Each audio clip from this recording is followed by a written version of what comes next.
Hello, I'm the facilitator for this project. Can you hear me all right? Okay. Let me just sort of review what we're going to try and do tonight.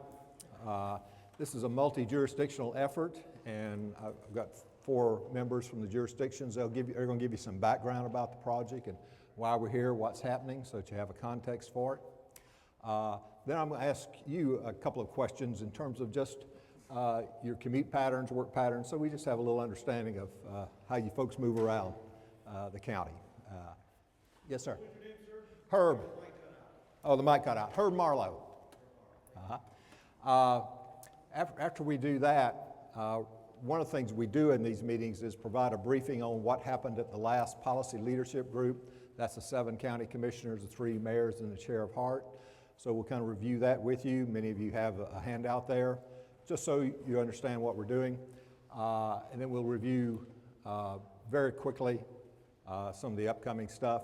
And then it'll turn into Q&A where y'all have questions of the folks who are here tonight. So that's our agenda. We will try and respect your time. Just near the exit door over your right shoulder, there are restrooms. And if you need to go before we leave, please, we won't be offended. We understand that.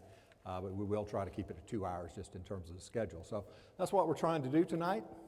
To provide our first comments just about the origin of this project and how it evolved is Mike Merrill, Hillsborough County Administrator. So, Mike. Evening. You hear me okay? Great. Well, good evening. Welcome all. Pleased to be out here in Plant City and give you an opportunity to hear firsthand what we've been up to and to hear some of your comments.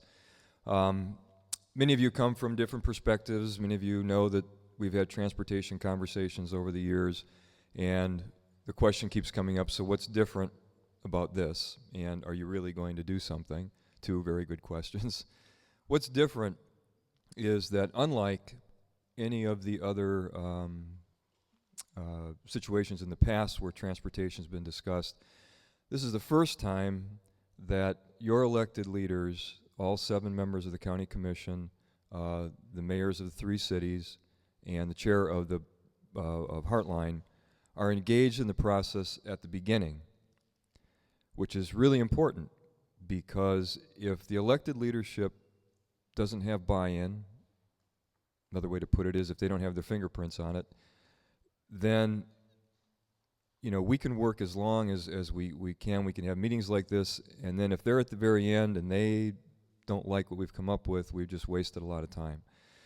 They're the policymakers. They're the ones who will decide on transportation projects and transportation solutions. So they really need to be at the table, and they are. We've had, 4 or 5 meetings of the Leadership Policy Group. They've been very engaged. We've had good participation, good questions, and now we're kind of zeroing in on the really important part of this. Between now and January, next couple of months, we're going to be identifying specific transportation solutions, that is projects, and that will take us into the next phase, which is the funding solutions. And all of this, the way I like to look at it is, let me explain it this way, that transportation is a tool. And the tool is different, those of you who do home repairs or those of you who cook, you need a certain tool for a specific application. And this is very similar because not every part of the county will have the same transportation solution or needs as another part of the county. The county is over 1,000 square miles, and that's a huge county by any means. It's even bigger than a couple of states in this country. And so what we really need to find out is what transportation solution will suit each individual part of the county. So for example, the USF area may want to have a more compact, more dense kind of development. They may want to have more of a walkable community. They want to have more pedestrian kinds of things. They might want to have an internal transit kind of solution, like a monorail or something like that. Other parts of the county, maybe in South County, might want more traditional solutions because they're not ready for more dense communities. That would mean we need to find other sorts of road solutions, building additional roads. And so each part of the county is different. Plant City, you will have different needs than downtown Tampa. And so part of this is to really find out from you what you believe is important for your community. And then we have what we're calling the transportation spine. And that is, what are the projects that are going to get folks from Plant City to downtown quickly, at a reasonable cost, and reliably? Those three components are extremely important. And the cost affordability of it, the cost effectiveness of it is extremely important, because choices between bus, rapid transit, and rail, light rail, can be miles apart in terms of the cost, and in terms of solutions on the ground. So one of the things that is being discussed is to use managed lanes, or hot lanes are sometimes called, express lanes, on major thoroughfares like I-4 and 275. So you would, for example, have a dedicated express bus lane and a lane that automobile drivers could use if they're willing to pay a premium for faster service. That's one solution. But there are other things that we can look at as well. And so the question is, are we really utilizing to the best effect the transportation assets we currently have? So what does that mean? It means there are lower cost solutions. We can do a better job of timing intersections, the lights at intersections, to move traffic through. That's a much cheaper and much quicker solution. It doesn't take care of everything, because you reach a certain point beyond which timing of lights doesn't matter. So we have to look at other solutions first before we start looking at the high cost solutions, and that's what the Leadership Policy Group has been doing over these months. So the plan again is to have transportation projects identified by December, January, to have funding solutions identified by spring of 2014, and have a business plan ready to pull all that together by September of 2014.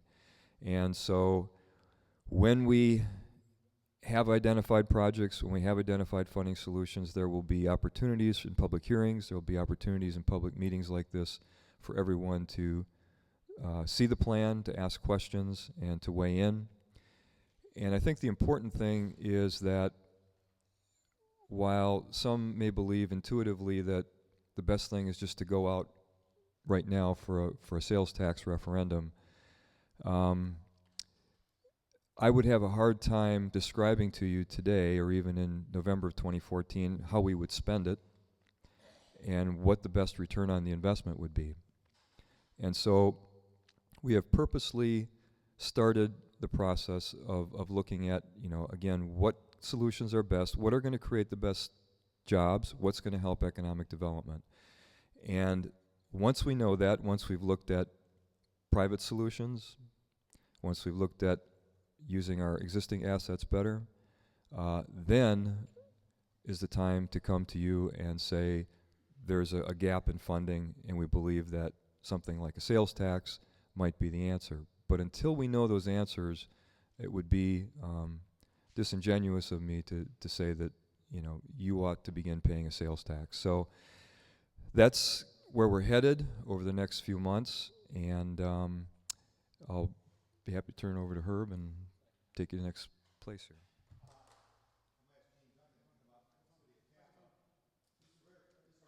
Your microphone.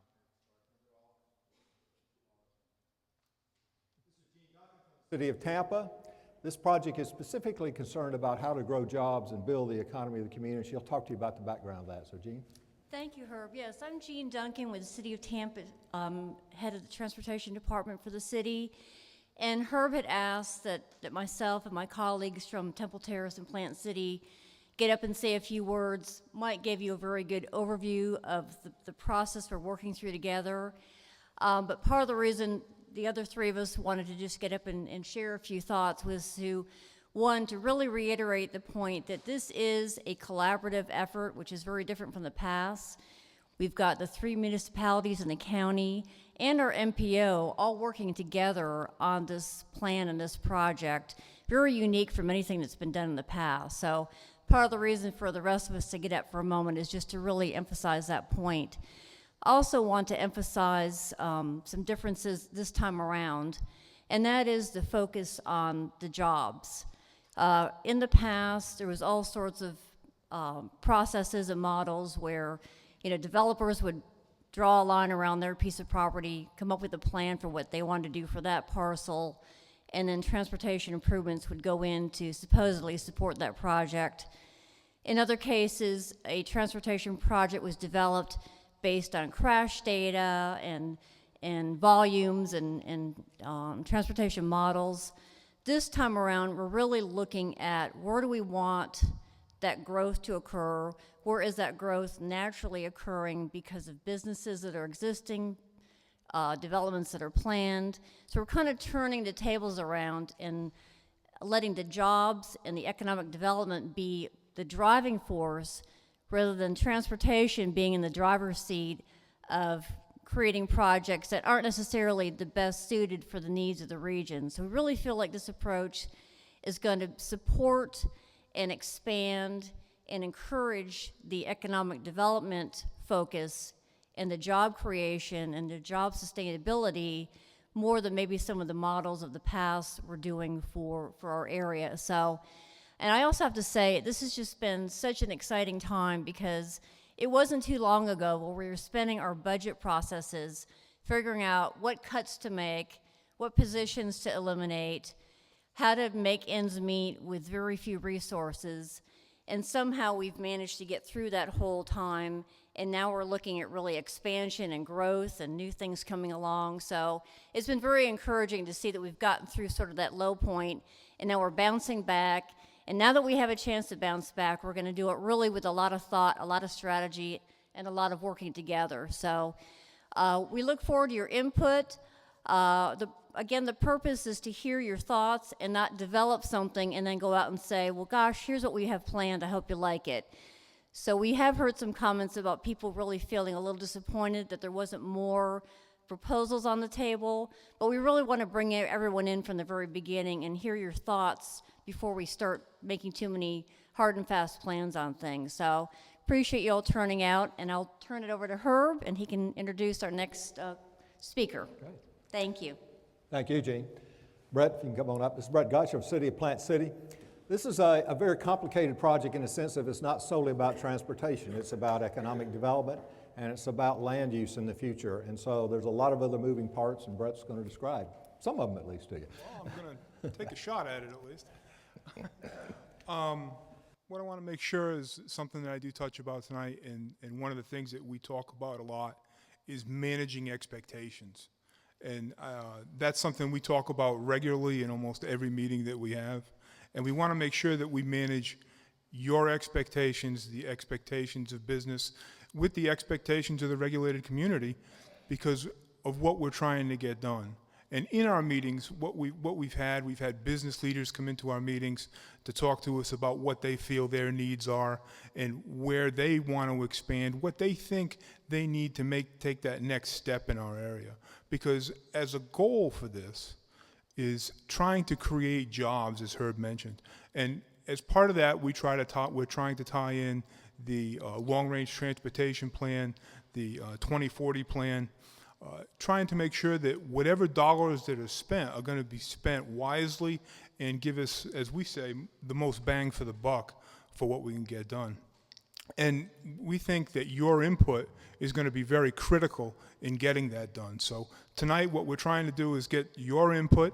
We're trying to make sure that we manage your expectations very well. And we've already, in our meetings, we've already had many discussions with the Department of Transportation to make sure that they're involved. And as Gene mentioned, all the municipalities are involved, Hillsborough County is involved, and this is the first time this ever happened, so we think there's real opportunity here to make some wise decisions going forward to the future. Thank you.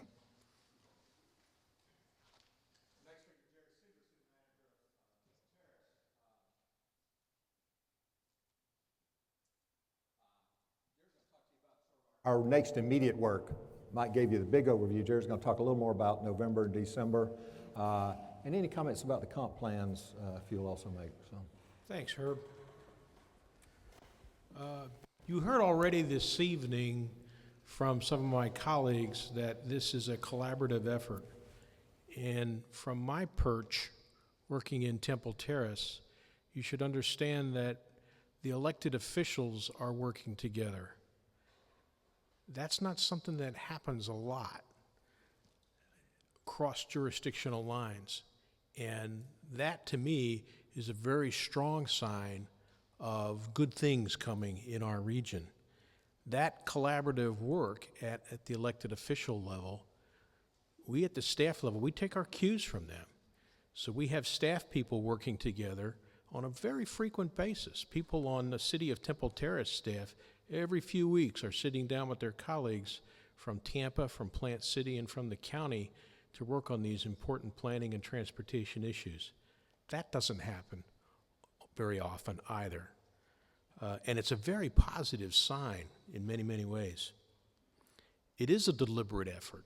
It is taking a while because we want to get it right. And to do things well, it takes a concerted effort to get it right. Herb mentioned a little bit about what we're going to be doing in the near-term future.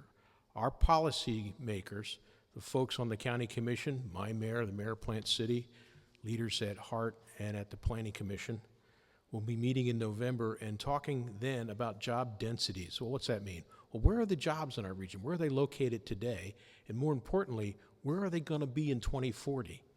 Where do we know those jobs are going to be? Because that's an important factor for us when thinking about how people get to work, how they get home from work, and more importantly, in other areas of the county, how does the freight get in?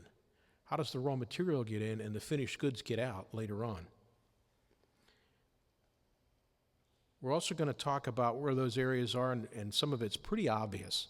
Where I work in Temple Terrace, one of the big economic centers, is right on my doorstep, the University of South Florida, and the medical and other clinic facilities that surround the university. Big number of jobs in that area. Another one is our downtown in Tampa, obviously. When you drive past, you see all the buildings, you see all the folks coming in and out every day. And the third is in the West Shore area. But we're also looking at some of the less dense job areas in our county. And some of those, of course, coming out this way, are close to the intersections on I-4, that spine that comes out of Tampa and heads towards Orlando. In December, we're going to be looking at comprehensive planning work. Herb mentioned that just a moment ago. You may know that there is comprehensive planning work undergoing in our county in all of the jurisdictions. The county and all three cities are working on a rewrite of their comprehensive plan at the same time and ensuring that those are being written in a way that they complement each other. That doesn't happen too often, and is also a very good sign for us going forward. Right now, our Planning Commission is asking questions like, what will our community, what will our region look like in 2040? We're also asking questions of, what do we want it to look like in 2040? And what are the things that we need to do now in order to ensure that that vision is fulfilled in 2040? So we'll be looking at the comprehensive planning effort, listening to the results of the community outreach that's been ongoing for a number of months by the Hillsborough City County Planning Commission.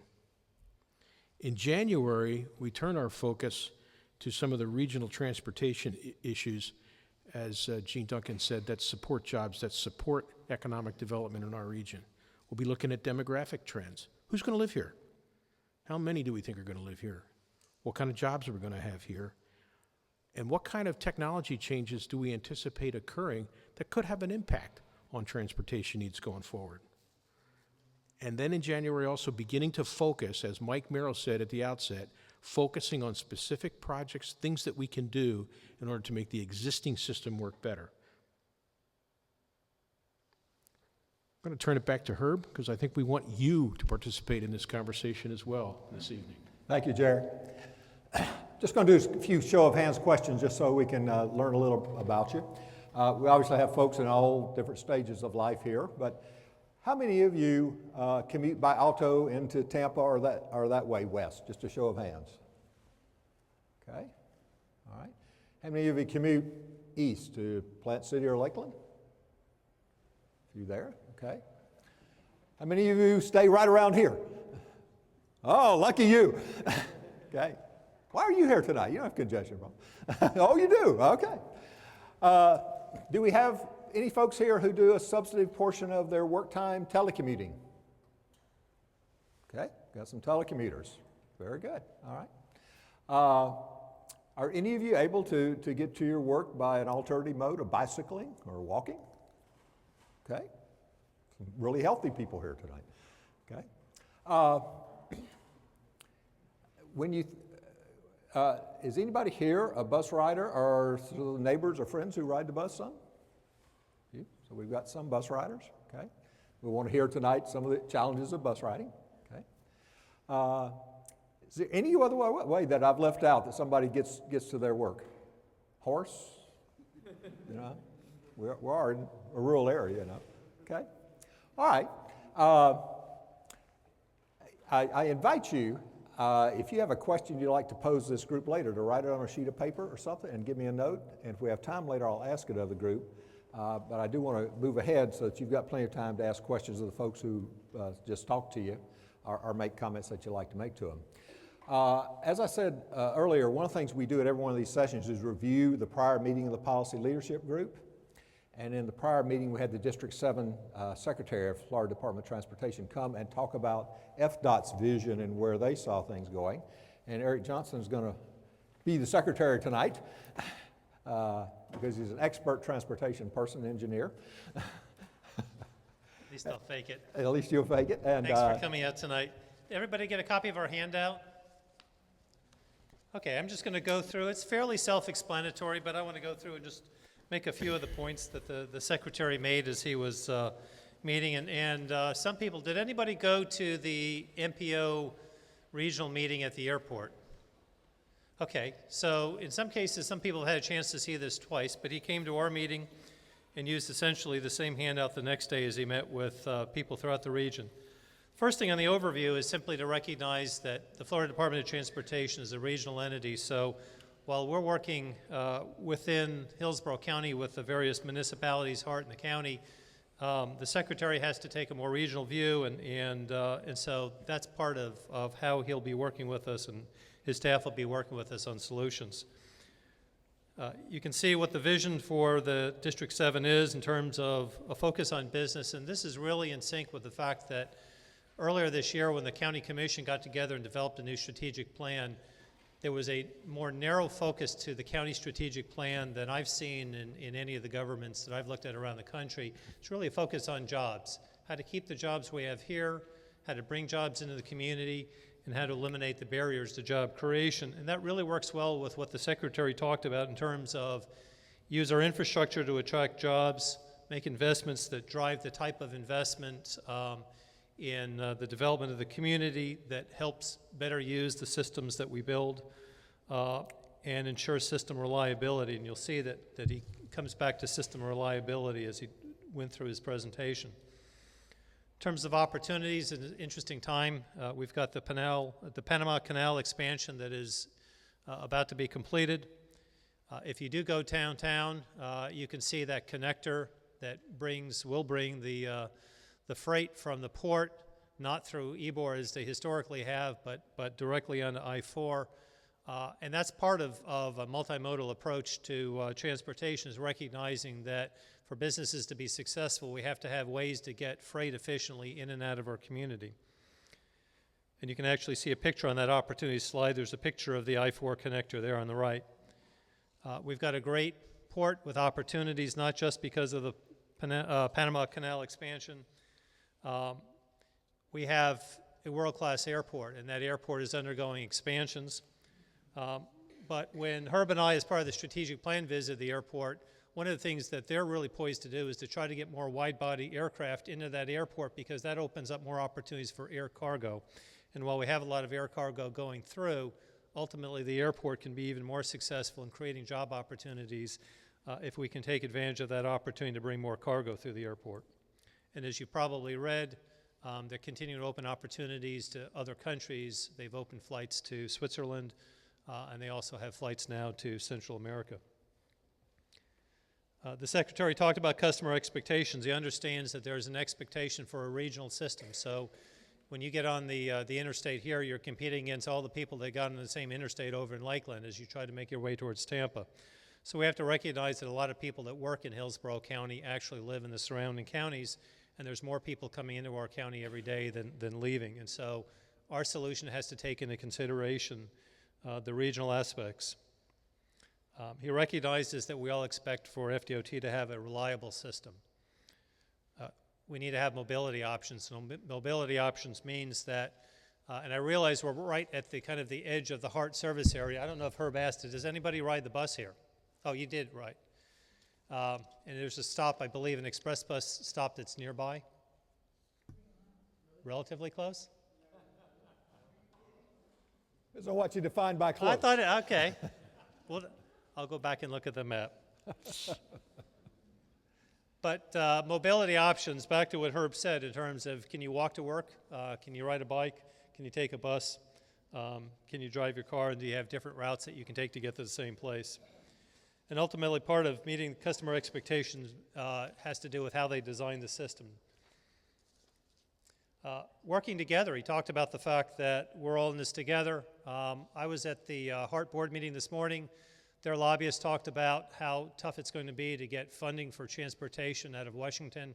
They talked about the fact that they now use general revenue to supplement the funding source that used to rely on gas taxes, and for transportation programs at the federal level to be funded exclusively with gas taxes would require a 14-cent increase in the federal gas tax.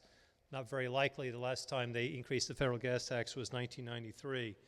So clearly the Secretary understands that if he and his agency are going to be successful in this region, they're going to have to work with local governments. They're going to have to work with the private sector in order to be successful in bringing some transportation solutions to the region. And he articulates that in his slide on regional coordination. One of the things that a lot of us recognize is that when you look to Southeast Florida has been very successful in getting transportation improvements because they work together as a region. We see the same thing happening over in Central Florida, where the Orlando area is working together as a region. Sunrail crosses county lines, the work that's being done on I-4 crosses jurisdictional lines, and that's something that the district secretary recognizes. If we're going to be successful in this area, then we have to work not just within the local governments within Hillsborough County, but we're going to have to work as a region to coordinate on what types of projects are going to be brought to this area. In terms of implementing the vision, one of the things we have to do is to supplement the traditional funding with public-private partnerships, and that's something that everybody is interested in and also cautious at the same time. There's different ways that contracting can be done to try to expedite the delivery of transportation improvements. And the bottom line is really that we have to have a change in how we do business if we're going to be successful in order to bring the transportation improvements to the community. If you look at the slide labeled modal choices, if you look at the bottom right-hand corner, that's something relatively new to our community, ability to go on a toll road and not stop at a toll plaza. That's a high-speed toll system, the ability to not disrupt traffic, but still have a toll system. Managed lanes, we'll look at it in the next slide, but managed lanes or express toll lanes is an opportunity to let people that need to move at a specific speed pay for the privilege of doing that. And the nice thing about that is when people move into those toll lanes, they free up space on the free lanes for everybody else. And it also frees up space for those trucks that are going to be still in the free lanes, while people that choose to get home a little bit faster or late getting a start to work and want to pay to be in the toll lane have that choice to pay and get to work faster. Premium transit is another thing that he's talked about in terms of providing other opportunities beyond what we've had historically.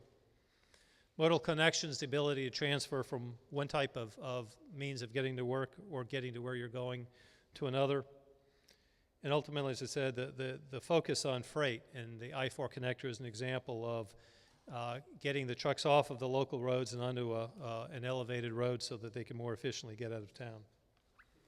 Yes? Well, premium, who do we have that's an expert here in transit who'd like to explain premium transit? Well, take a shot, Kevin. Kevin, if you would come You got to the get to a mic. microphone. Come on down. I swear to God, I thought I was loud enough. It's a word to encapsulate all types of transit that operate that have a significant investment in the corridor that it has, whether it's bus rapid transit, light rail, commuter rail, you name it. There's a significant investment. It's not, you can't pick up the route and move it tomorrow. Thanks. If you flip over managed lanes, essentially FDOT, and this is a draft, but they stamped draft on it and let us have their document. But essentially they've looked at most of the interstate system within Hillsborough County as areas where they have the potential to put express lanes in. So again, as I was just saying, it's the opportunity for you to choose to be in an express lane, to pay based on a variable price, and a variable price or dynamic pricing simply means if a lot of people get into the lane and start to slow traffic, the price goes up. And it goes up until there are the right number of people in that lane that you can be in a 65-mile-an-hour zone and be doing 65 miles an hour. But the ability of people to make that decision to get into a toll lane frees up space on the road for other people.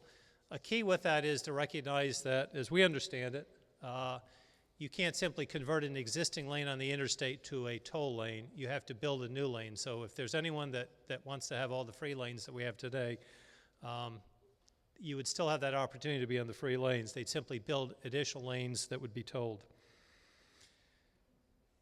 And that's probably a critical factor when we talk regionally because of the fact that we'll always have the people coming from Polk County and Pasco County and Pinellas County and Manatee County coming into our community for the jobs that we have. One of the last points that he wanted to make was that we have to recognize that technology is changing. And so he's got a slide that's titled Bold Innovative Mindset, recognizing that autonomous vehicles are on the way. Every major auto manufacturer is working with developing self-driving vehicles. There was an article I saw today that talked about if 10% of existing vehicles are converted to autonomous vehicles, there'd be over 2,000 lives saved in a year. If you get up to 90%, obviously that would take quite a while.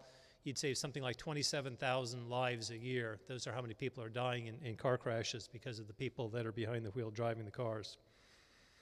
Obviously, hybrid vehicles and electric vehicles, we see them on the roads more often, but that's changing the nature of how we drive.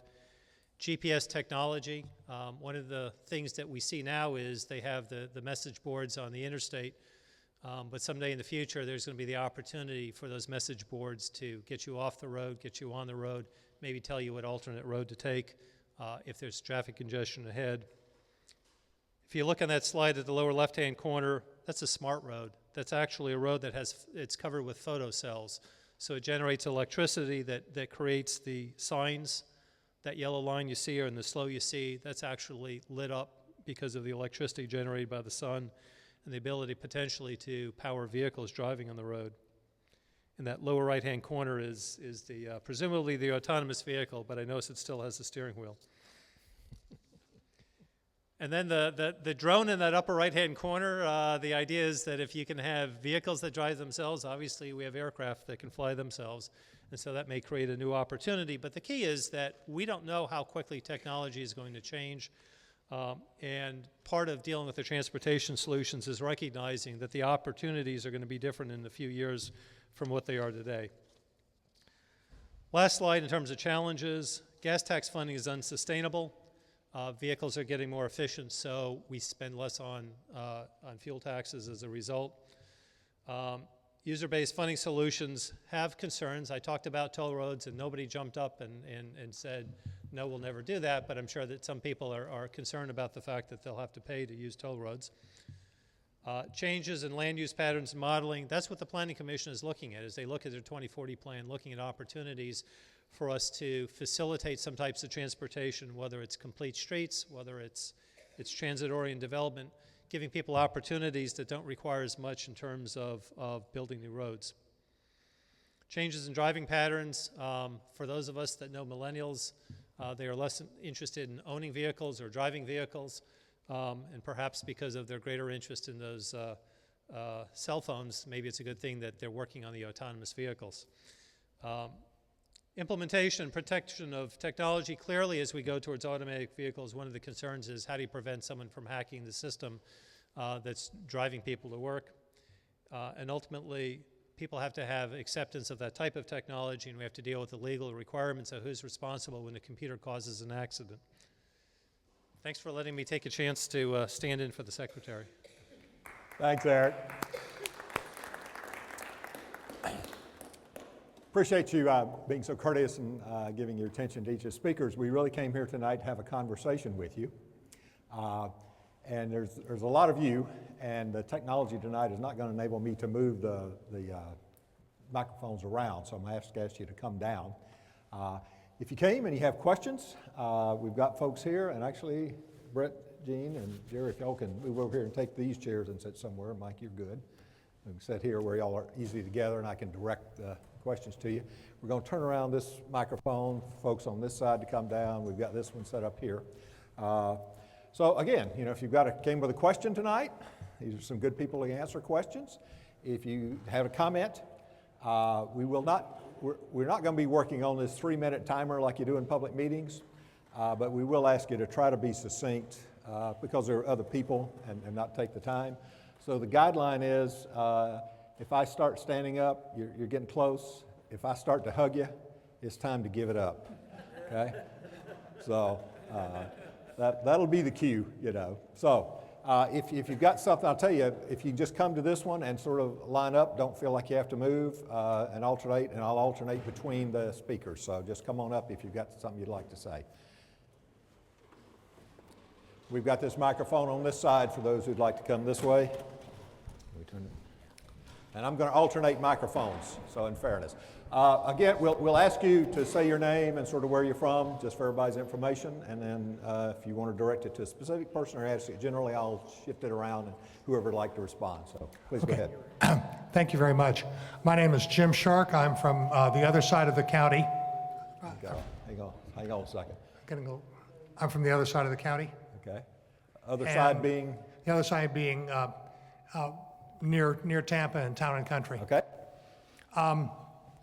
I'm surprised that there's no discussion of bicycle or pedestrian facilities. If you're talking about anything to do with transit, bicycling and pedestrian is really important because the bus can't take you the last mile, or in the case of a bicycle, the last 3 miles. Okay. And another thing that I've noticed, and by the way, I've done a lot of bicycling throughout this part of the county. I was really surprised to find that they built this high school right in the middle of one of my old bike routes. But the one thing that we really lack in this part of the county is available pedestrian facilities. If you're familiar with McIntosh Road, you know that there's no bike lanes, there's no sidewalks. It's impossible to get up and down McIntosh Road unless you're in a car. And if you build protected bike lanes, they also serve in rural areas as sidewalks, and they're much safer that way. And I think it's really remiss to not bring this up when you're talking about transit. Thank you. Thank you. I'm going to ask Gene Duncan to respond to that in terms of one of the optimization projects about complete streets. So Gene, if you'll turn the microphone. I'll just give a quick comment back. This is a work in progress. We're in the process of coming up with a package of optimization type of projects, kind of basic categories of projects, not any specific locations at this point. One of our categories, though, is what we're calling complete streets. For those of you that may have heard that term or not sure what that is, basically it's a rebalancing of existing roadways that we have. Oftentimes we are redistributing that existing asphalt to either go from, say, a 4-lane undivided roadway to a 3-lane roadway and taking that extra space and making accommodations for bicyclists, for better sidewalks, improved pedestrian crossings. So bottom line, I just want you to know that bicycle pedestrian mode of traffic is very important to us, and it's certainly on our list as one of those optimization type of projects that we're going to be looking at. Okay. I'm going to ask Brett also to talk from Plant City's perspective. I'd also like to add on that, when you look at Plant City versus, say, the West Shore District, I mean, there's a different core group there, okay? And I think what you might be talking about out here in this area of the county is more of almost like a recreational kind of transport mode. Whereas what our focus is, again, is and we want to keep this goal in mind, has been jobs. And when you look at the West Shore District, for example, that's a very great opportunity to add bike and ped facilities. You have residents living close to their job center so that they can use that alternate mode. Out here in the county, that becomes a little bit more difficult, and certainly in Plant City, it becomes a little bit more difficult. As we look at that when we develop projects in the city, when we're doing the downtown redevelopment, we added bike lanes for that, and we added extra wide sidewalks to enhance pedestrian movements. But when you're trying to maximize the dollar value of every project in the optimization, what we call optimization projects, okay, we really need to look at how we can bring folks from where they live to the job most efficiently and economically as possible. Great, thank you, Brett. Ma'am, just say your name. My name is Shirley Wood. I live out in Lithia. Okay. I'm hearing a lot of discussion about what we need for the future, and I understand future planning is important. However, we need a solution for our road conditions that we have right now. We need a solution for funding the roads that 98% of us use every day. Our roads are used to move both people and products, and our roads are essential and must be maintained, which they're not. In a poll that was shared by Mr. Sharamonte at one of the MPO meetings that my husband and I attended, it was shown that the roads and bridges were at the top of the list of things that people want their tax money spent on. That is basic, and we must maintain and improve the existing infrastructure. 98% of the citizens use these roads, and it's necessary for these services and industries, service industries, trucking industry to carry all of the products, the things you're talking about manufacturing. You need roads to carry those products. We need to repair and maintain our roads. As for one other thing, if you want to add transportation, you ask about buses. There is no bus service in this area. If you want to do something that would benefit the area as far as mass transit, some flexible bus routes, bus rapid transit seems to be successful in the north-south region. Why not try that here? But in the meantime, even bus rapid transit, you're going to have well-maintained roads. Okay, thank you very much. My name is Claudette Campbell. I live on Gallagher Road, south of 92, and I'd like to welcome y'all to Dover. Okay, all right.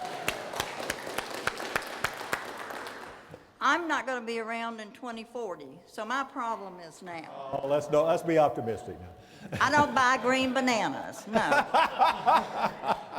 But after living here for a little over 50 years, and backing out of my driveway and going to work to Plant City, which I worked with the school system for 30 years, and then my last 5 years of work was with a different one, and I could not back out of my driveway to get down to 92 and make a left turn. It's impossible, impossible. So I did what I was supposed to do. Called the county commissioner, sent the aide out.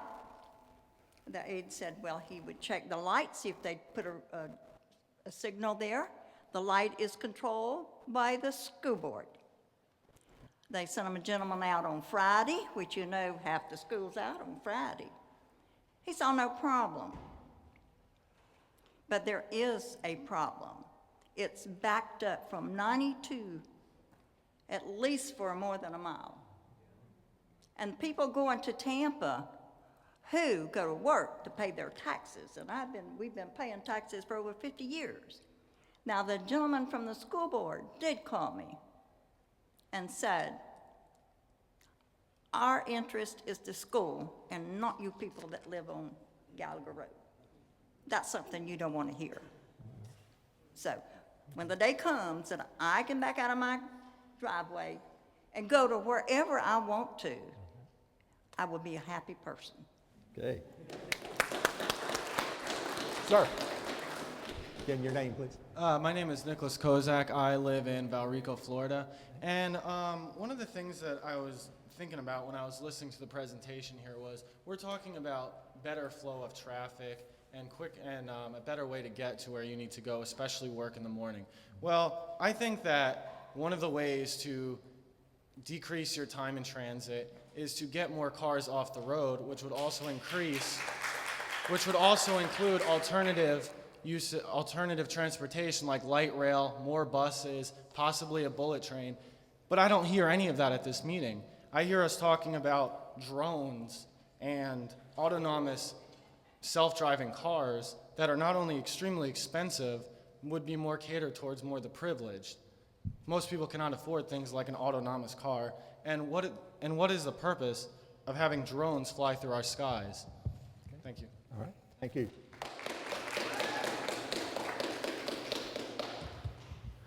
Good evening, George Neiman. Live in East Hillsborough. I live in Dover. I wanted to make a few points about this presentation and all the other presentations. The previous referendum in 2010, the citizens spoke and it was a resounding no to what was proposed, the increased taxes. This does not mean to say that we don't have transportation issues. We certainly do.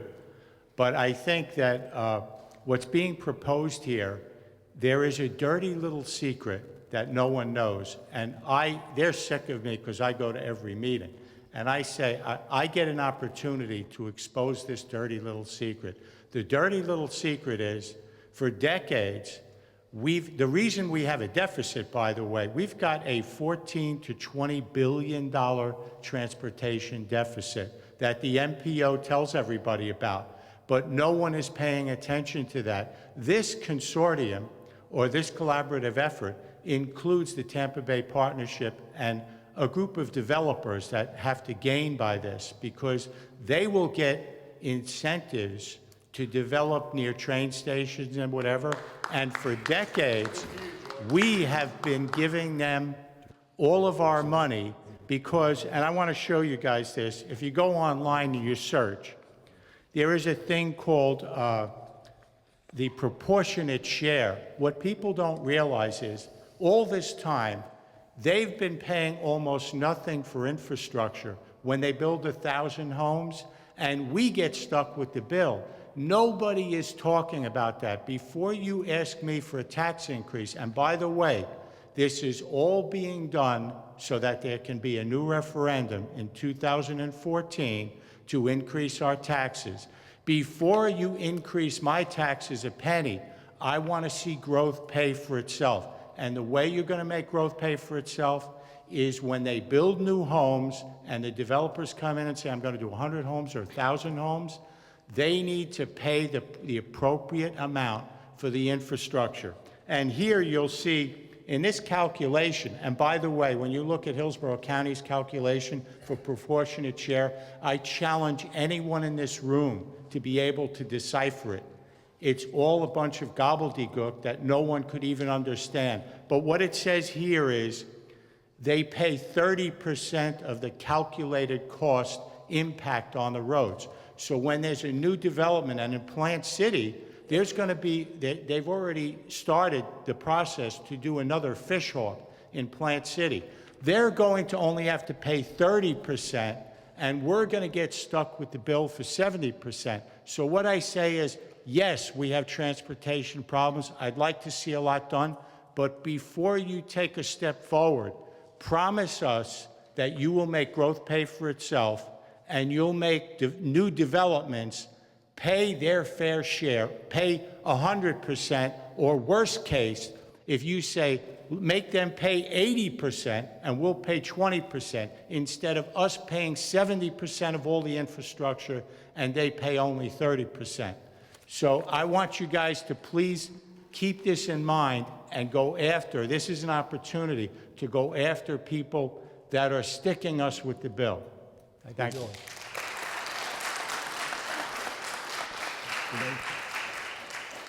My name is Drew Herrera, and I'm from Dover. And two quick questions.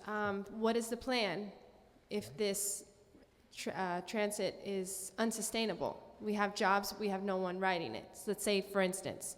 And my other question is, whose land is this supposed rail going to be going through? That's going to anger a lot of people. So those are the two questions I would like to have answered, if possible. Sure. Let me make an initial response and then that. One of the very founding agreements of the Policy Leadership Group, which is the 7 county commissioners, the 3 mayors, and the chair of HART, is that there are no pre-selected solutions. So we do not stand here today. There has no decision been made about rail or anything like that. That was a founding decision. At the same time, they also agreed that there's no pre-selection of any funding source. So there's no, everything's on the table, but nothing's off the table, but nothing has been pre-decided. So I would not want you to walk out of here with any impression that the Policy Leadership Group has made a decision about rail. We have not even talked to them yet about that. And so I'd just like to be very clear with everybody. We will look at everything.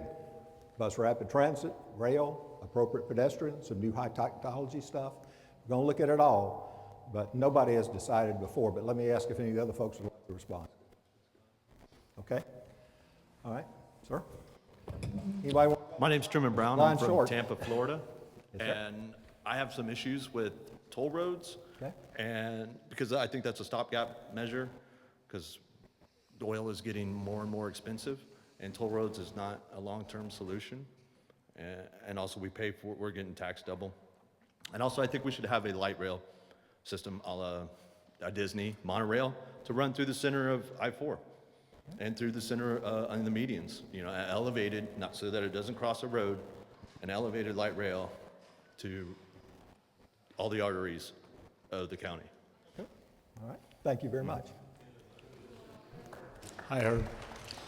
My name's Ken Roberts. I live in Apollo Beach, and I've got a couple of questions, a couple of remarks I'd like to make. I'm a little confused by transportation driving development.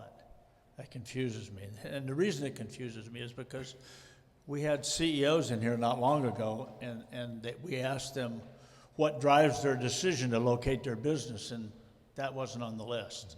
They said, no, it's not. And if you watch their behavior as they move, you can see that that's borne out. So transportation driving development confuses me. I agree with George Neiman. I think development is driving transportation in this case. I think it seems to be pretty obvious.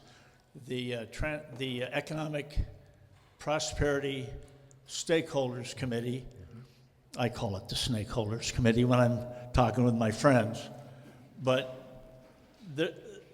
they discussed and did a lot of, they didn't reduce any regulations, but they did a lot of discussing on economic development areas.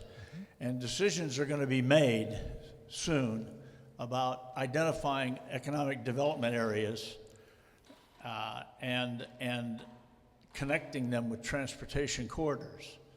Now, why are those developers going to win and other developers are going to be frozen out? Why is that going to happen? I'm really suspicious of that. You know?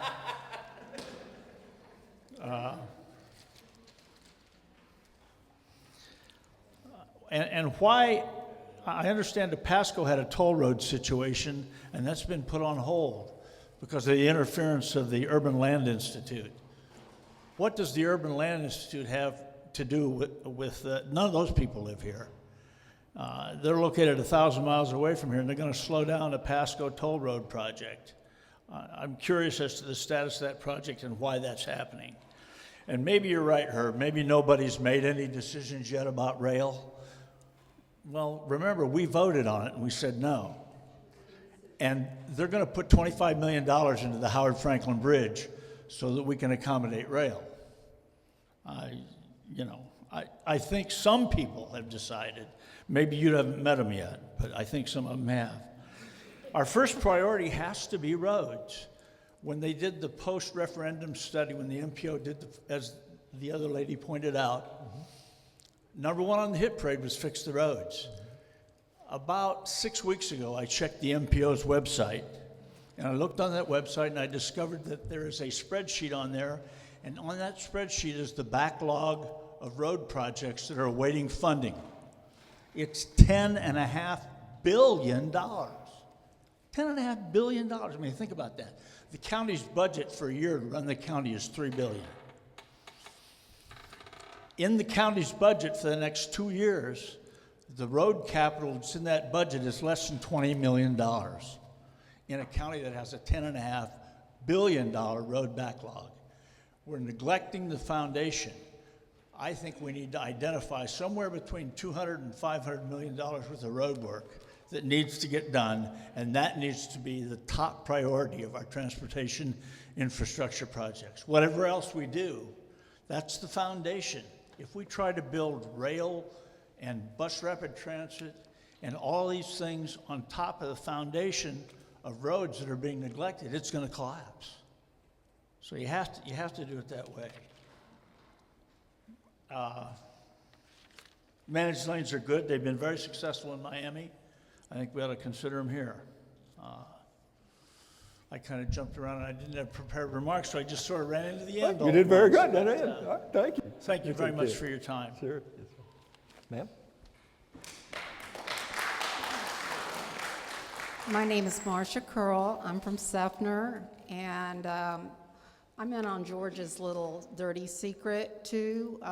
It's something that I've been addressing for many years, and it's dear to my heart, because what's happening as we get more and more development out here is that it's changing the parameters of our community. And one of the things that I want you to take into consideration is that Sefner is not like Plant City. It's not like some of the other places. Sefner Mango has a completely different set of demographics. There are people that are lucky to have one car in their house. They are lucky to be able to get their children to school. They are lucky to be able to put food on the table. They don't have computers.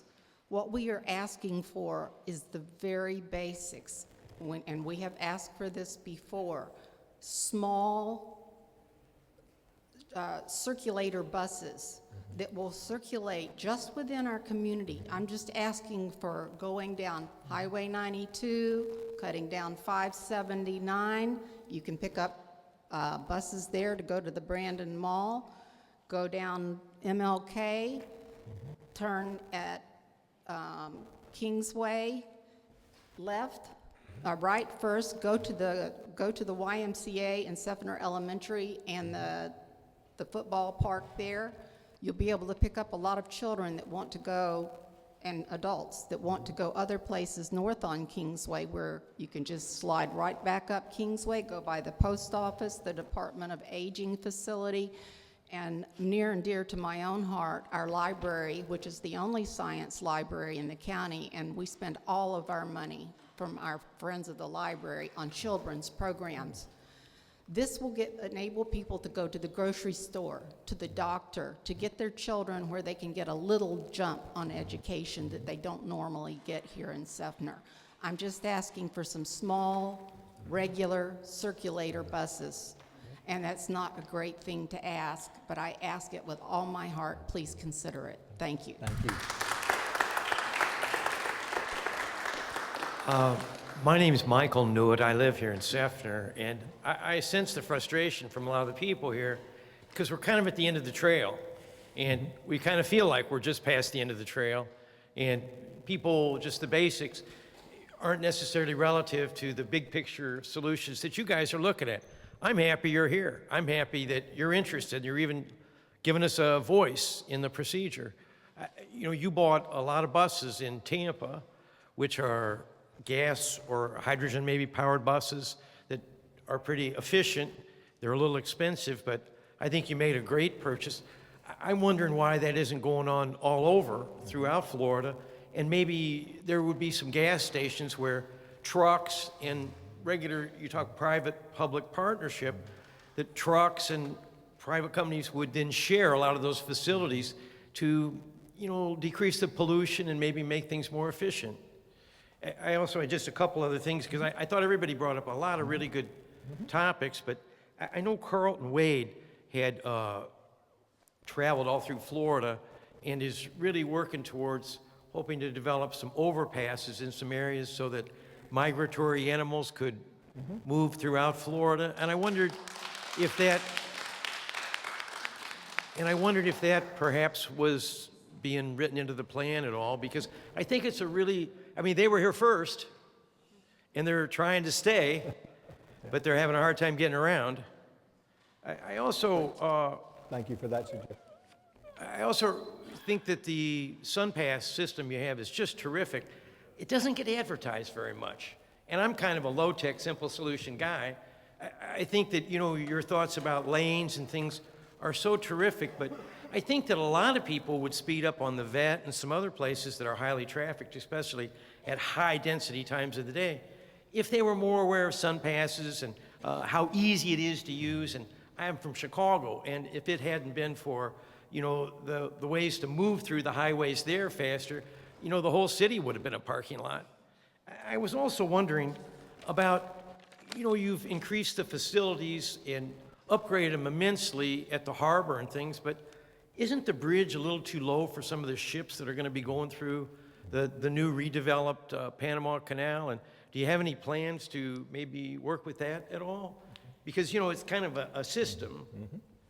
Okay. And let me just say there, I think there might have been one other thing, and I appreciate your time and all of your interest. And, you know, I got to tell you, I'm a big Sierra Club member and a Democrat here. And, you know, trails, walking paths, anything you could give us out in this area would, I think, really be used and appreciated. Okay, thank you.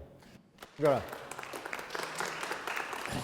going to ask our city representatives just to respond to everything after we do. So go ahead, ma'am, please. Hi, my name is Resham Shirsad. I'm from Brandon, and I'm seeing this plan highly tailored to business and industry under the name of economic growth, but part of economic growth is also access to education and improving the quality of life for everyday people so they have more prosperity and disposable income to in turn spend within that economy, improving the economy. So my question is, where are the options for, let's say, students to connect to different campuses, let's say the 5 Hillsborough Community College campuses back and forth, and also for people just to get to and from entertainment, restaurants, malls, the stadium, Mosey. I just feel like the everyday person's not going to have such a connection with this plan, and the private industry already got a bailout, so it's like our turn to have some balance here.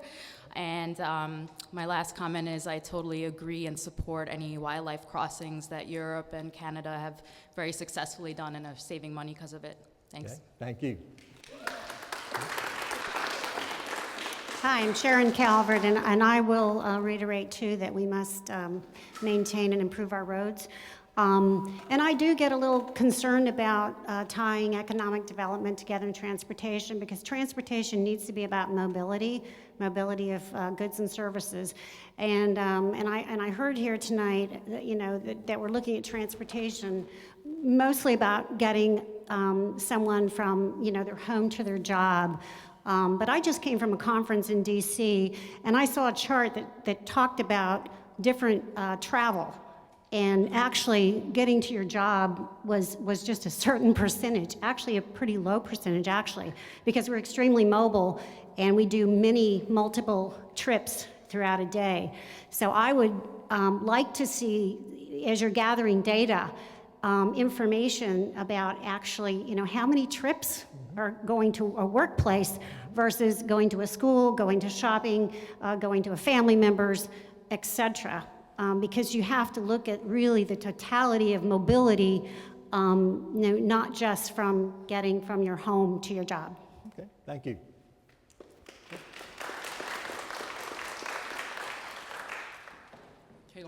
Hello, everyone. My name is Malcolm Donaldson, and I live in Dover.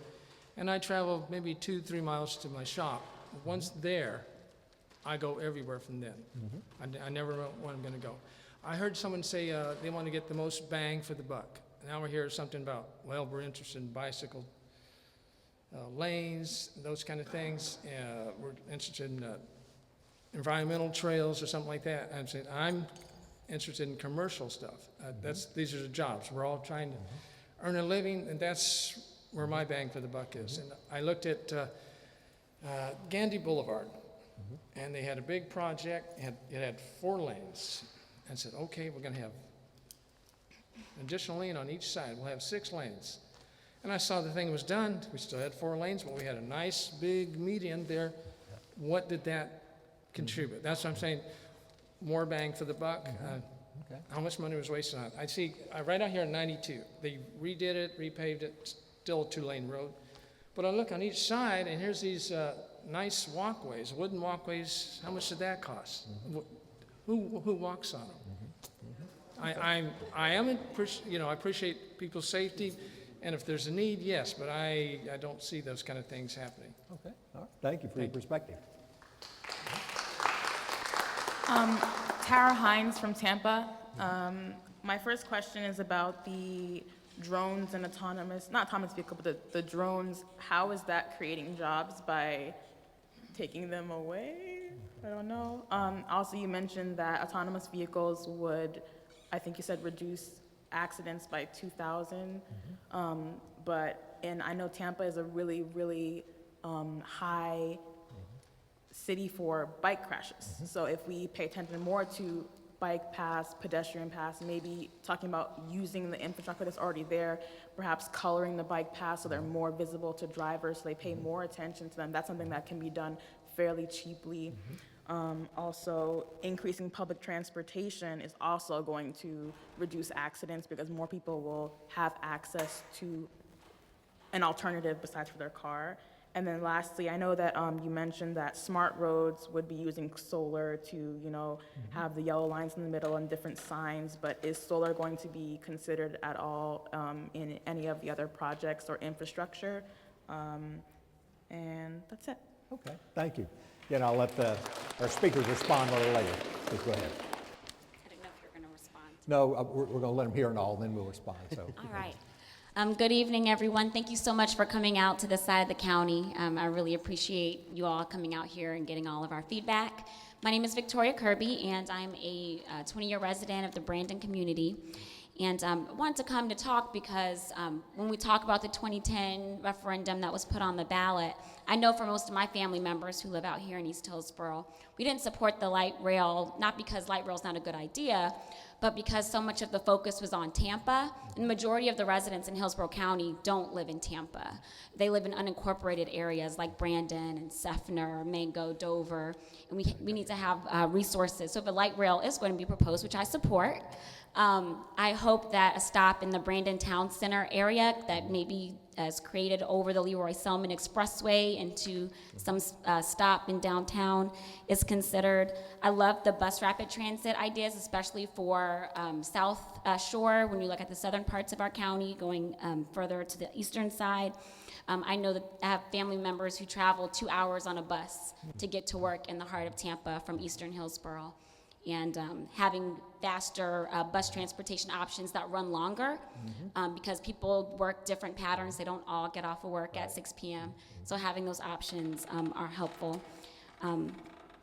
The other thing I want to highlight is economic development. You talked about transportation really pushing the economic factors within our county.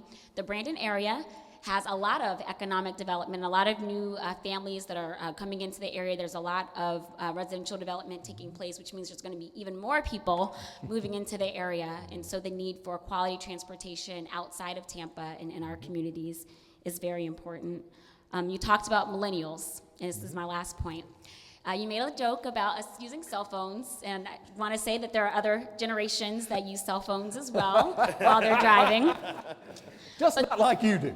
The reason why we use it, though, is for efficiency, right? And I went to school in Washington, D.C. for undergrad and grad school. And the reason why I enjoyed taking the metro versus driving was because it added an extra hour or two to my ability to get things done. So when we drive and we're on the phone, it's because we're trying to continue working. So as you're looking at bus options, light rail, and other modes of transportation, think about millennials in terms of efficiency and not accidents caused by cell phone driving. Just wanted to throw that out there. Very good point. Hi, Kevin Thurman from Tampa. And I actually wanted to bring up kind of 3 basic things about FDOT and some of the things people have said today. I think one of the first things I want to bring up is actually something that's really important. I think people are surprised how often we actually do agree, but we do agree. And one of the things that Sharon pointed out that's vital is that when you're talking about transportation, it's less than 30% of the trips are to work. Now, the key about that, though, is that that's not where economic activity begins and ends when transportation.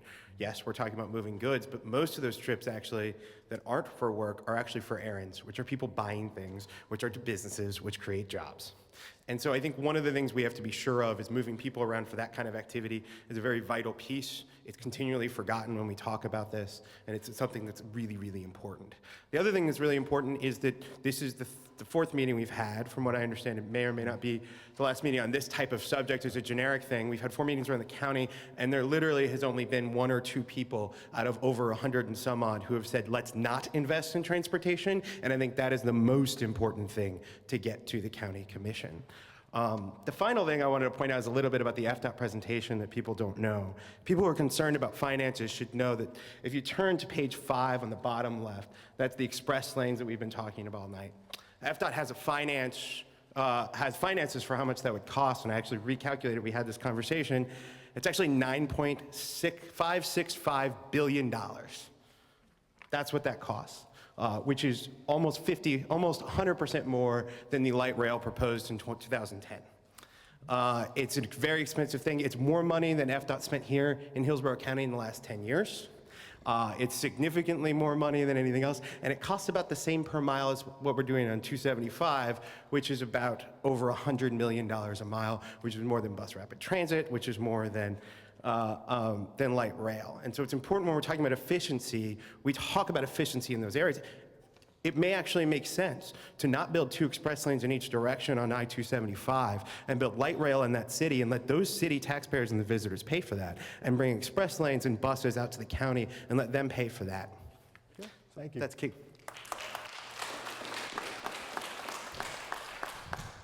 Good afternoon. My name is Tim Heberlein. I'm from Tampa, and I consider myself a choice rider. I'm one of the millennials who's also a choice rider. I take transit to work probably a couple times a month, but I also have my car. I like my car. I like driving my car. I can't afford the new self-driving, self-guided cars yet. But it's interesting, Sharon, you mentioned going to DC. I was actually in DC this last week, and I don't know if folks going there, unless you get a cab and willing to pay the cab fare, it's actually pretty tough to get around in DC without taking the metro, so I wasn't sure if you were able to jump on. I know I spent a lot of time in the metro, and not just going to the work conference that I was at, but also, like was mentioned earlier, spending money and enjoying the sights in DC. So I consider myself a transit user in that respect. Sorry, I took notes here. But also I wanted to reiterate what Mr. Shirk had said about pedestrian bicycle fatalities. I think we're number 2 in the country in that, and I think on obviously the economic cost to the city and the county pales in comparison to the human life that's cost without an investment in those type of safety measures. But I'm hoping that's something that, and I appreciate that's an investment that DOT is willing to make.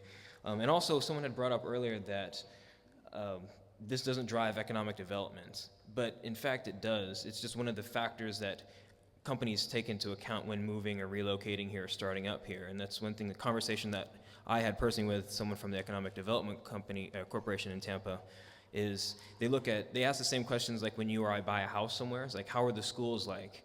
How are the roads like? How's transit like? What's the job market? So it's just, transit was one factor in that larger economic piece of the puzzle. In this case, it's a very large one. So yeah, that's all I had. Thank you. Great, thank you. Phil? Good evening, I'm Phil Compton, I live in Tampa, and I just wanted to take a second to thank the lady who spoke earlier about circulator buses. The lady who spoke about how y'all don't live here, you don't know what it's like. I don't live here, I don't know what it's like, but I'll take your word for it. You know, people here are lucky to have one car. People have a hard time getting to the store, people have a hard time getting their kids to school, have a hard time getting to the doctor. I think it's great that the county has come here to listen to people who live here. I don't want to take much time other than to reiterate, and applaud that lady, because people here, some people talk about cost. We're going to have to spend so much money. The fact is, you get what you pay for.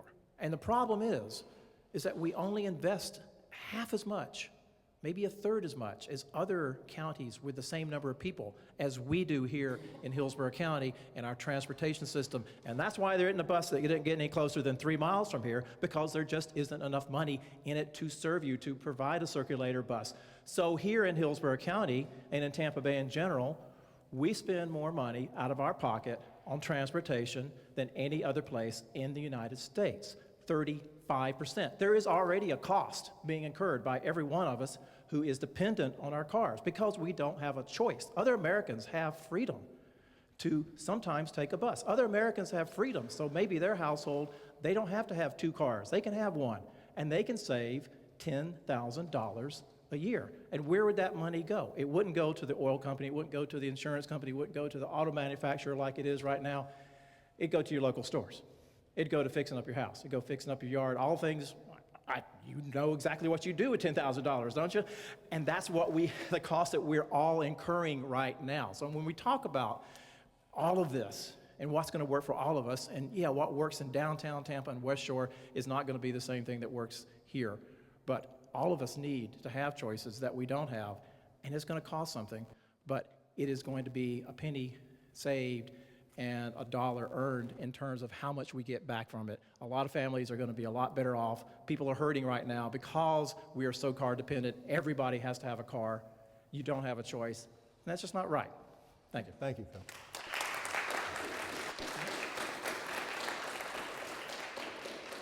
Good evening. My name's Allison Roberts. I'm from Town and Country in Tampa. First, I'd like to say thank you for being here tonight.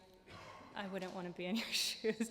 I know they're difficult shoes to fill because Hillsborough County itself was planned without much of a plan in a lot of ways around transportation. So I understand you've got a lot of difficulties keeping everybody happy. One of the things I'd like to talk about is just low-hanging fruit. You talked a little bit about the timing of the traffic lights, and in Town and Country, it's common to have wait times of 35, 40 minutes to go a couple miles. So one of the things I would ask in terms of looking at low-hanging fruit and a cost-effective solution are the roundabouts and using those in some of the major intersections in Town and Country and throughout Hillsborough County, where we might be able to have a little bit greener solution because we have less people stopping and going, where we could get more traffic throughput, less time waiting, and have a little bit safer roadways. So Thank you very much. That's all. Thank you.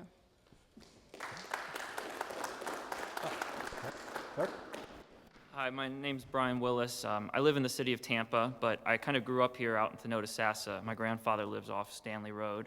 And I remember coming here as a kid, and we'd come out here, and I'd get to feed the horses, and there'd be cows. And I've seen this area change, over, 30 years now, where a lot of that's starting to go away. And I worry that for my kids, that they're not going to have that rural lifestyle to come to my grandfather's place. And so I worry about development. We talk about economic development being important, but quality of life is also an important part of economic development. So I hope that when you guys look at economic development, you don't just consider how many jobs are going to be created from a big project, because there's been lots of controversial big projects that have been created that may create jobs but might not improve the overall community. And I look at that with the development that's happened out in places like Thenodisassa, because I don't want Thenodisassa to become Carrollwood or New Tampa. I want to be able to live in Tampa, and I want to have Thenodisassa be Thenodisassa and Plant City be Plant City. Because those quality of life factors and the ability to have both an urban and a rural are important to me, and it's important to the quality of life within our community. The other point on that is I was reading an article just recently from Denver, and they were talking about economic development in Denver and how when they go out to the businesses there, one of the things that they say is the most important for attracting and maintaining businesses is bike lanes. And it's because of that quality of life factor. And so you go back to, we're talking about economic development, but I hope you guys ask, what type of economic development are we really talking about? Because quality of life factors are critical for attracting talent to this area and keeping people here, and that's critical for economic development. Thank you.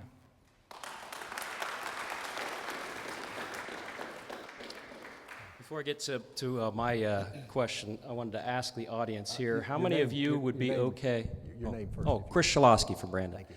How many of you would be okay if we didn't invest another single dollar in any type of solution that we're talking about, transportation solutions, by show of hands? So everybody is interested in paying more in taxes of some kind? Well, Kevin said that he's been to several of these meetings and he's heard very few people that are not interested in some kind of a solution. And I believe what he's talking about is some kind of solution that there's an investment in, such as light rail or something. And I just want to know, is that everybody's feeling here, or are there people here who don't think that we should invest in anything else? You're talking about not investing in roads too? No roads, no nothing? Additional money instead of what's already in the budget. No. Okay, so everyone here is in agreement with we're going to invest more. I'm not sure the question's clear, so how about just go ahead and make your points. All right. Well, I was just curious about that because I don't feel like we. I just see people being confused, so go ahead. All right. So one of the things that was mentioned earlier was that Orlando was a success story. So if we could get some clarification on what that meant, as far as I think it was about working together. I think what the intent was that they have worked together and they have made some fairly large investments in the Sunrail system, and some other roadway improvements. I forget the amount of money, but So the success part is about that they've invested, or is there some result that's come of that? A success in terms of they joined together to make investments. That was how it was defined. That came from the Regional Transportation Summit, I believe. Okay. I've been in. If someone would want to address that afterward. But just quickly, I think they deemed the success being that they've attracted state funding to regional projects. So that's the success that I think FDOT was referring to. Right. They've brought state funding and federal funding to their regions. Yeah. But we don't have like a return on investment yet on that. Okay, I just want to make sure I got clarification on that. I've lived in D.C., I've lived in Seattle, and I have been all over the place. Atlanta, I had to go up and work in Atlanta all the time. I've been in places where the traffic has been absolutely horrendous. And when I compare those places to Tampa, Tampa does not have a problem at that level of D.C. and especially Seattle and Atlanta. So while we're looking at this, let's keep in mind that this isn't a tremendous problem at this point. And I'm okay with us looking at different solutions, but what I always hear and what I see on Facebook is that we have such a terrible traffic problem here, and compared to other cities, we really don't. So I'd like for us to keep that in mind. And I'm fine with bike trails. I rode my bike to the 13 miles to the Pentagon when I lived in D.C., and I absolutely love it. So if we could do that kind of stuff, I'm fine with that, but I'm not fine with paying a whole bunch more in taxes. Okay. Thank you. Right. Thank you for your question. My name is Tom Krumreich. I'm from Tampa, right near Temple Terrace, and I want to reiterate what Mr. Shirk said about bicycle pedestrian.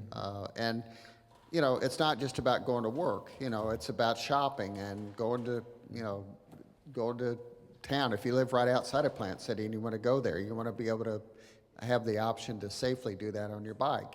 Have a good bike lane, or ideally protected, barriered lane that would serve both bicycles and pedestrians. Because a lot of these rural areas, like they're saying, don't have sidewalks. So that type of thing would serve a dual purpose. And it would encourage people to exercise more. And, we're having this whole problem with obesity, and I personally have struggled with it. So, it's a win-win all the way around.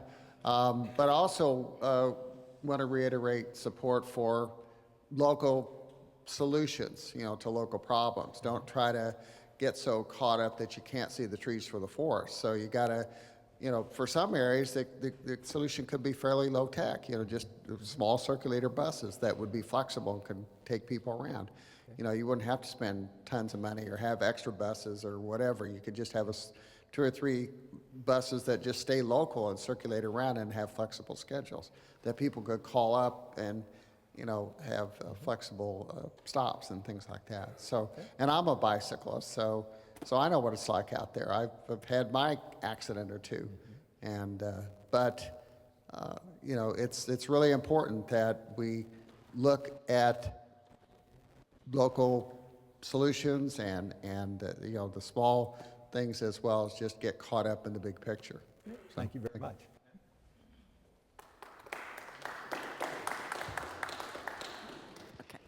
My name is Judy Sluter, and I live here in Dover, not too far from the school. And I just wanted to say I do enjoy the sidewalks, even though they weren't necessary. The cost of it wasn't necessary. I use them. But I worked for Heartline. Mm-hmm. I was a bus operator for 15 years. Mm-hmm. And I can tell you, buses, it's the drivers that make the bus system, because they're the ones that stay on time. I'm looking at people here, and how old are you? I'm old. I'm not going to be here 2040. I'm not going to be walking down this walkway, and I'm not going to be on a bus, and I'm not going to be on a transit system. I'm not going to be on a train. I'm going to be someplace else. But what I'm saying is, how many of you are going to be here for this proposition to see it? Not any of us, not many of us. So I love to drive that, well, yeah, of course. Yeah, let's don't discount those millennials. Yeah. But our grandchildren and children and great-grandchildren are the ones that are going to be using these facilities. Back in '92, you started these programs then, and I was really involved in it. And I wrote letters and all that kind of stuff. And I'm going to tell you what they told me about Highway 92. They wanted to widen Highway 92. We had a lawyer come out and speak to us because our house was eminent domain, you know. I said, I want $10 million for my house because I'm not moving. So anyhow, they came out and people came out and talked to us about this. This is 92 now. Remember, this is 11 years later that they're still talking about it. And I told them, I said, why do you want to widen 92? And they sent me a letter and everything, and it said, well, we don't want to really widen where your house is, because all it does, it's not the main part of the transit way, because only old ladies who just go to the grocery store in the hair, I have the letter still. So the hairdressers use that part of the road. So in other words, they were talking about stopping it at McIntosh Road and then restarting it for Plant City at Branch Forbes. That little strip right in there, that's like 3 miles, maybe not that much, because I walk it. If I walk it, you know it's less than 3 miles. But I'm just saying, this program that you have is probably fantastic and wonderful to you. And by the way, Plant City and Dover have been the stepchild to Hillsborough County ever since I've lived here. There's been nothing for us out here. And we did have a bus. Heartline did have a bus. By the way, are there any representatives from Heartline here tonight? They weren't able to come tonight. Anybody? Oh, don't give me that. I know them. But what I'm saying, we did have a little commuter thing in Plant City, and then we had one out here, but it didn't come all the way up to Seffner. It came to Walmart on 5 Martin Luther King, and it had a little route it went to, but it didn't go anywhere. So because the powers that be of Heartline made that decision on where it was supposed to go, but it didn't go anywhere where anybody could use it. So therefore, the powers that be didn't want to pay for it because it cost too much money. And Plant City, sir, did not want to pay for it. After a year, I think it was a year or 2 years, that Heartline paid for it, or the county paid for it. And I know you want me to stop, but then Plant City didn't want to pay for it anymore. So therefore, we don't have a little commuter bus going around Plant City, so the migrant workers and the people like me who won't be able to drive someday or can't drive for some reason or another, they couldn't use it because the powers that be made the decision on the route. Thank you very much. Yeah. I'm Grace McComas, and I'm from the redheaded stepchild also of Seffner. And we definitely feel left out. We've complained about that to every organization and every BOCC meeting, as Mr. Merrill can attest to, that we are kind of left out of everything. We want to be left out of your economic development. That's a fact. I personally will never support light rail until I see in existence and being used a system like Marcia addressed and the other gentleman addressed of small buses being used on routes that can be used. From my house, it's 3 miles to the nearest bus stop. It goes to the hospital in Brandon, and it goes downtown to a hub. And essentially, you're on the bus for hours just to get anywhere. And until I see a system that really works, I will vote against it and campaign against it as long as I live, which, like she said, we might not be around to see any of this happen, but I'm going to fight to my dying death. But the other, I just lost my train of thought, which is old age setting in. So I know Sefner. Anyhow, I lost it completely, and I'll come back online when I remember. I think y'all are tough. You're going to be here a long time. Hi, my name is Roger Wyatt. I lived in Dover for 20 years, and I live just right down here in 92. Just 2 points that I want to make. One is to make sure, and I know that we don't have much coverage here, is that out here in Dover we have a lot of migrant workers, and make sure that you all get their opinion and their input in this process. And it may be more difficult because you may have to track them down in different ways to be able to get their input for this program. Also, I think it's great. I'm glad y'all are looking at the future. I'm glad y'all are working together. I think that's a great idea. But while y'all are doing this, please don't take your eye off the ball and off of the maintenance that happens out in the county. It's great to develop, it's great to move, it's great to improve. But from the other side, on the maintenance side, if you're not maintaining what's taking place in the county, a lot of us local residents are getting burned another way. And I just want to give an example to that extent. I called the county, asked someone to come out, look, because of ditch problem that was there. They analyzed it. They said, yes, you're right, Mr. Wyatt. We need to go ahead and get that ditch fixed. I said, when? They said, you need to call the county office and try to get scheduled. The latest that they've told me is about 6 months. So to try to do maintenance that takes so long, and we spending this time and this effort to look at our future, we also need to look at our maintenance that we currently have in the county and try to better that process also. Great, thank you. Okay, thank you. To thank all of you, just wonderful range of comments and perspectives. I'm going to ask our 4 speakers just to try to sum up any impression or have any closing thoughts they'd like to give you with tonight. So, Jean, go first. I have to agree, you'll have very good perspectives, very good comments, very logical, common sense. This is why we really enjoy coming out and hearing from those that are out in different areas, because you're out using different roadways, different sidewalks, different crossings. You kind of see from the perspective of the user what the situation is. And I guess I just want to make one comment about one aspect of your questions. I know you had a lot of different areas that were talked about, but one aspect of the questions had to do with, the environmental aspect of things, the multimodal aspect of things. That's definitely part of the discussions that we're having. We haven't gotten to the details of laying out particular projects. Obviously, all municipalities and counties have their work programs and their projects, but we haven't pulled that together for this effort. But as a category of projects, we're certainly looking at those type of projects that are giving choices to people, whether it's transit, whether it's walking, biking, even the environmental. If you all have noticed what we call the New Tampa Boulevard Bridge, if you're driving north on the interstate, it's sort of a colorful bridge that you go under.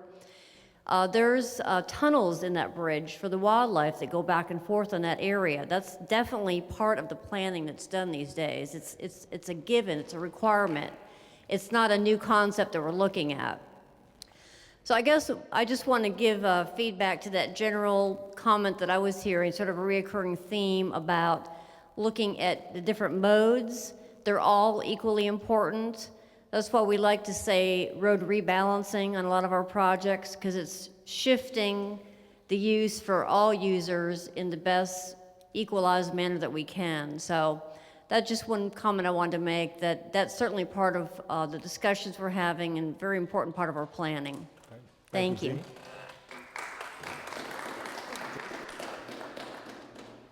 I'm going to be brief. Two things that come to mind as I'm sitting here listening and taking notes. We've had more people talk tonight with new ideas than we've heard in the other public meetings that we've had. So I really want to say to you that your participation is important to the work that we do. And you are to be congratulated for giving up your dinner hour to come down here and talk to us about transportation. There are no predetermined decisions on this. I've been in my role for about 7 months in Temple Terrace, so I'm kind of new to this approach and new to this problem solving in Hillsborough County. But you need to know that there are no predetermined decisions that have been made. My city council hasn't made any decisions. My mayor hasn't made any decisions on what to do. So I would say to you that what I'm seeing is a very honest approach to problem solving with nothing off the table and no predetermined decisions. It's a comprehensive approach. It needs to be, or it won't work. It has to include bikes, it has to include sidewalks, it has to include roadways, it has to include expressways, and it has to include public transit, because all of those pieces need to be a part of it to meet the various needs in a very large county with different needs in different parts of the area. So look for that going forward. The plan, somebody said tonight a few times, what is the plan? It hasn't been written, but it is going to be multifaceted and is going to address a lot of different issues at one time. Thank you, Jerry. Brett? Well, so many comments tonight. I was trying to keep up and take some notes, and you know, I've gone to public meetings myself, and I always like to try to get some answers, so I'm going to take a stab at a few answers. A lot of the comments I heard had to do with maintenance. And a lot of folks saying, oh, the roads need more maintenance. I can tell you in Plant City, I got a 20-year backlog for just resurfacing roadways. $100,000 a mile just to resurface a road. My budget's $1 million a year, okay? It's very, very expensive. When you add new roads, you add more maintenance, you add more cost. The question about the mobility fee and development paying its fair share, let's talk. I'll show you my mobility fee, and I'll show you how that mobility fee is calculated in the city if you really want to come and sit down and talk to me. My door's open anytime. Transportation driving development. This is a new approach. I mean, you're absolutely right. Typically, development drives transportation. For the city, I'm the city engineer, so I'm kind of filling in for my city manager tonight. So my perspective's a little bit different than some of the other folks here. But I can tell you that this approach that we're taking with transportation driving the development is to look at how we can do better transportation networks to mitigate some of the impacts that we have. One of the things we looked at was alternate routes to I-4, trying to get some of that traffic off of I-4, because we realized that I-4 is going to get congested. And as for driving through Miami, I don't know when it was the last time anybody went down 95 in Miami, but when I did the last time, I think it was 6 lanes in each direction, and the minute there's one accident, good luck. I drive from Temple, I actually live in Temple Terrace, and drive to Plant City to work. And I can tell you, you know, with my large SUV and depending on the cost of fuel, you know, I have a significant expense every month going back and forth to work too. So I share that pain right along with you. The question, and I'm going to keep going here for a minute, about quality of life. I mean, this plan that we're working on, it starts with planning. And there's a lot of folks here talking about additional bus services and circulator buses. Well, really, you know, for this to work and for a bus system to feed into a rail system to offset the traffic that you have on the roadways, it has to start in planning. It has to start with land use and what type of development's allowed and how that development comes into being. And for that, that's why we need your input. But we also, you know, we need to be better stewards, I think, of that. And that's what part of this process is. Because at the end of the day, we're all stewards of the transportation network. We're all stewards of where we live. And if we're not all going to take an active role in it, then the outcome's not going to be a good solution. So I hope I took a shot at trying to answer some of your questions, and I'll hang back here after everyone's done. If anybody wants to come by and talk to me a little bit about what I got going on in Plant City, I'll be here for you. Thanks. Thanks. Mike?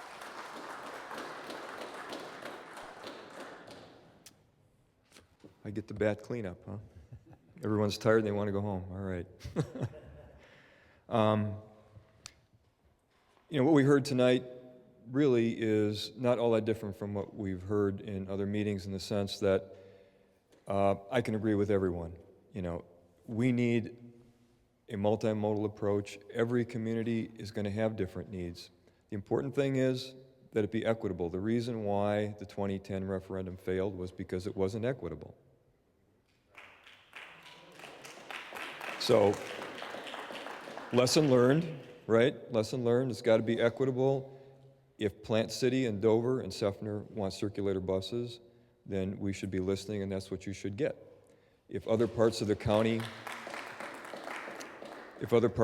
want a different solution, more bike ped, we should be listening to that. The lessons of history, the 14 billion, 10 billion, whatever is on the MPO list, the problem with that list is that it was developed under a whole different model. It was developed under the old model, driven by developers. So I wouldn't put too much stock in a $14 billion deficit, because it was based on, you know the old adage, if you keep doing the same thing over and over again and expect a different outcome, that's the definition of insanity, right? So the lesson learned is, let's focus on building the community that you want here, that they want in Lutz, that they want in Ruskin, that they want downtown. It's not mutually exclusive. Bus, rail, circulator buses, bike ped, it's not mutually exclusive. It's not one or the other. It's what's the right balance for each part of the community. And the quicker we can get things in the ground, the better. And so we have to prioritize here. I mean, I do want those of you who are here tonight to be able to experience some of this. I don't, really, I do. I mean, I just turned 60. I want to be able to experience it. I'm not going to be county administrator for much longer, I'm sure, but so there have to be short-term solutions. You have to feel like, if we're asking you to invest, because it is an investment, that you can actually then experience the results of what you're investing in. So there's long-term and there's short-term. We can keep getting the same jobs, we can keep getting the same patterns of development, and we can keep being dissatisfied.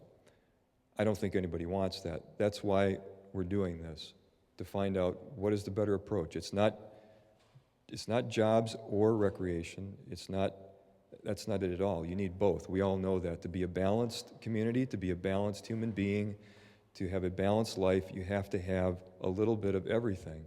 And if we don't have jobs, if we don't have good paying jobs, we won't be able to afford to fix the roads. We won't be able to afford to build new infrastructure.